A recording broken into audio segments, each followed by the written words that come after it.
Deciding to go to beauty school is a pretty big decision. Not only are you considering a lifelong career, but it's a big time commitment to take on beauty school. We want to help you in any way possible, so here are 5 things to consider when you're deciding on beauty schools.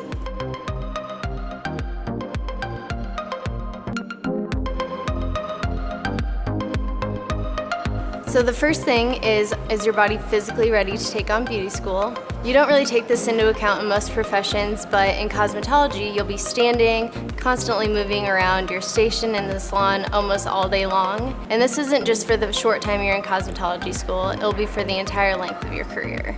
If that's an issue for you, that's totally fine. I would never tell you to completely rule out beauty school, but you might consider exploring different avenues of the beauty industry besides cosmetology. So maybe looking at nails or aesthetics where you're sitting more of the day.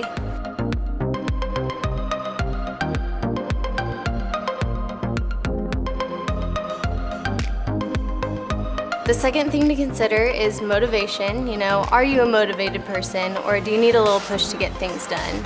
Even though the instructors are there to help you along the way, people in the beauty industry really need to get motivated to finish up school.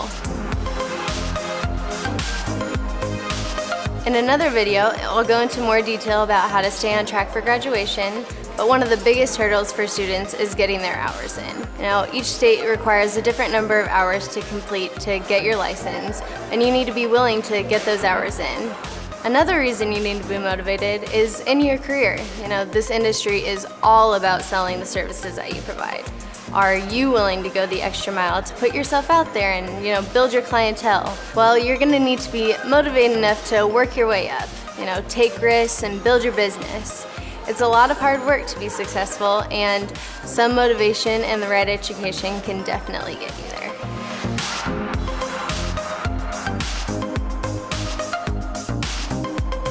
The third thing is a changing environment. The beauty industry is always changing. And are you motivated enough to stay on top of the trends? Will you provide your clients with new techniques? If not, there's a good chance that they might go to someone else that might be able to do that for them. This is also one of the things that makes the beauty industry so amazing. It's always evolving. And as a beauty professional, you'll want to do the same. If you don't, the fresh out of school students might take over your clientele with their fancy new techniques.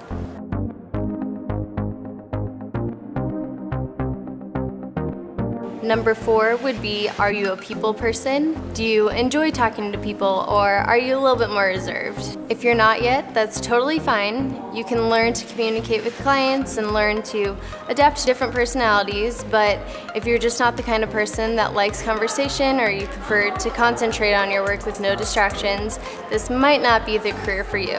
As you already know, cosmetologists can usually double as therapists, so if you're the kind of person that doesn't really like feelings, you might get a little bit frustrated at work.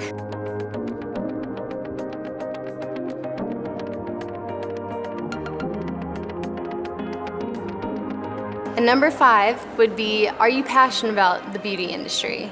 I'm not saying you can't be in the beauty industry without being super passionate about it, but there are a ton of beauty professionals that found their passion and are willing to go the extra mile to be successful. This industry is pretty competitive, and if beauty is your calling, this could be a great place for you.